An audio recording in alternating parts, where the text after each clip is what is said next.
Hello, and welcome to a tour of some Abraham Lincoln artifacts that I got to see. This was a couple years back. I'm a huge Abraham Lincoln fan, so this was a big thrill for me.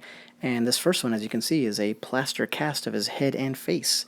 And this was taken in 1860 when he was alive and healthy, so this is as close as we're going to get to looking him face to face. They were very nice to me. They even removed the glass so I could take this picture, which I'm now scrolling through in slow motion so you can see the detail. And this was actually a common practice back then. Somebody notable came to town, you would ask him to sit for this miserable process, which, being as good-natured as he was, I'm sure he sat through, without complaint. But afterwards, you'd have this as a memento, and you could kind of show it off to people. Hey, Abraham Lincoln passed through here once. So there it is. I have no idea where it is now, who owns it, but I'm very jealous that they do. Still thankful that I got to see it, though. And I think he sat for more than one of these. I'm pretty sure he did, but this is certainly the only one I've ever gotten to see. Alright, and next, as you can see, is a cast of his hand, and I actually like this one more than the face. Just look at the detail. It looks so lifelike. It just came off a little bit better, and it makes me think about, how strong and vigorous he was, something a lot of people forget. I love the Spielberg movie, but we all know he's, not doing so great by the end there, but they made him look way too infirm and frail, and he wasn't like that at all, not even in the White House years.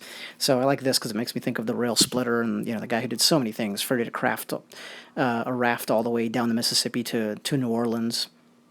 Fought off a couple of invaders onto his craft at one point. In fact, this also makes you think, of course, of the axe strength trick. I've never seen one definitive version of that, but Doris Kearns Goodwin's is as good as any, and basically he could hold an axe out perpendicular to his body, which is not an easy thing to do, and no man that he ever tried it with could match him.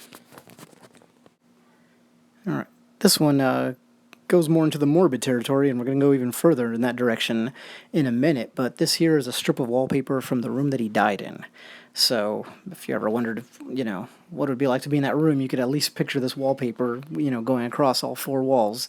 And there you go. This was, of course, across the street from Ford's Theater, where they took him.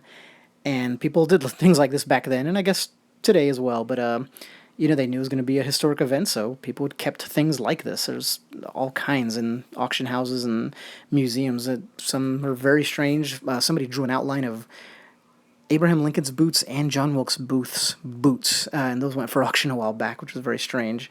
But there you go. And now here, as I indicated, we're going to get more morbid, because that little square there is a piece of the shirt he was wearing when he was killed. That's pretty incredible.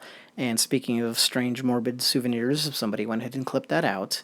And you can actually see the blood stain there. It's faded over time, of course, but that is what that is, at least if the provenance on this holds up. And, this came from a very reliable source.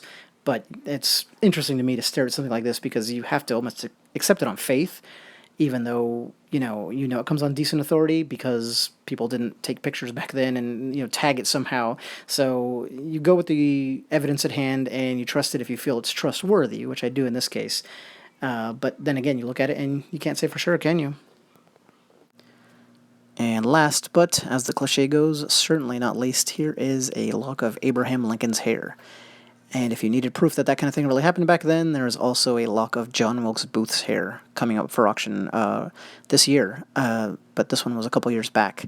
And it's just a wonder to behold, of course. So I love that you can see the color on it. And I'm just going to let you take a look at it, just gaze at it.